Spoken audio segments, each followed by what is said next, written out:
منصور علی شاہ صاحب نے لکھا کہ اگر ہم ایسے جج چاہتے ہیں جو کسی ناانصافی پر مبنی حکم نامے پر دستخط کرنے سے انکار کریں تو ہمیں انہیں بینچ تک پہنچنے سے بہت پہلے تیار کرنا ہوگا. ایسے طلباء کی صورت میں جنہیں صرف قانون کی باریکیاں ہی نہ سکھائی جائیں بلکہ یہ پختہ شعور بھی دیا جائے کہ آئین کا مقصد کیا ہے.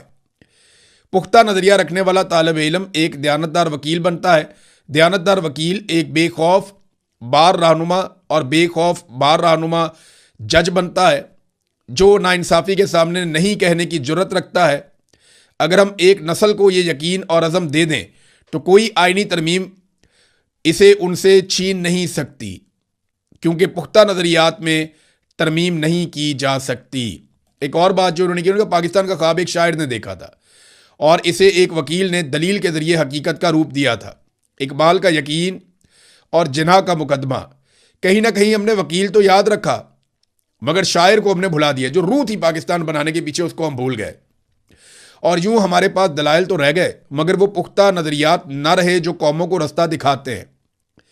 اس یوم آزادی پر ہمیں چاہیے کہ شاعر کو دوبارہ اپنے اسکولوں اپنی عدالتوں اور اپنے تصور میں واپس لائیں کہ ایک تعلیم یافتہ شہری اپنے وطن کا کیا حق ادا کرتا ہے.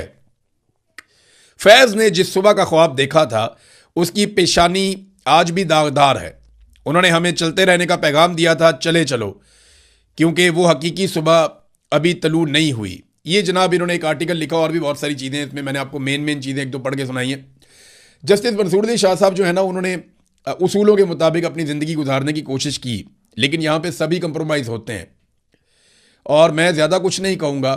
ان کے پاس بھی موقع آیا تھا حق اور انصاف کے ساتھ کھڑے ہونے کا لیکن جج صاحب نے طاقت کے ساتھ کھڑا ہونا پسند نہیں کیا.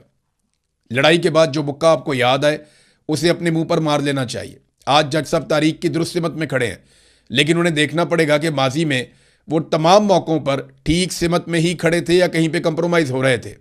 یہ جو چھوٹے چھوٹے کمپرومائز ہوتے ہیں نا یہ ایک دن پوری قوم کو بھگتنے پڑتے ہیں. جب الیکشن کا اعلان کیا گیا تھا اور آئینی تقاضا بھی تھا کہ الیکشن کروایا جائے تب یہی جج صاحب تھے اور دیگر کچھ ججز تھے جنہوں نے تھوڑا سا کمپرومائز کیا اور پاکستان نے اس کی بہت بڑی قیمت چکائی ہے اور ہم ابھی تک اس کی قیمت چکا رہے ہیں.